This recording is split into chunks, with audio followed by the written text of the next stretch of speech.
அனைவருக்கும் வணக்கங்க. மூக்குத்தி அவரை அப்படின்னு சொல்லலாம். காம்பு கத்தரினும் சொல்லுவாங்க.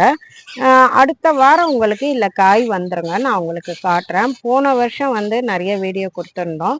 2 வகை இருக்குங்க. இது பச்சை காம்பு கத்திரிங்க. அதுக்கு இது மாரி வயலட் கலர் பூ வருங்க. இன்னொன்று பர்பிள் கலர்ல வரக்கூடிய காம்பு கத்திரிங்க. அது ஒயிட் கலர்ல பூ வருங்க. இப்போ ஸ்ரீலங்காலெல்லாம் இது எல்லார் வீட்லயும் இருக்குங்க. அதனுடைய அந்த காம்பை பார்த்தீங்கனாலே இது மாதிரி முள்ளு முள்ளா சொர சொரப்பா இருக்குங்க. பார்க்கறதுக்கே சொர சொரப்பா இருக்குங்க. இப்போ இதுல எவ்வளவு பூ வச்சிருக்கு பாருங்க. இது பாருங்க, தொடர்ந்து பூ வருது பாருங்க, மேல வரைக்கும் போயிருக்கு பாருங்க.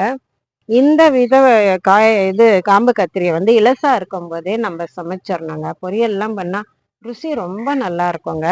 மிக்க நன்றி.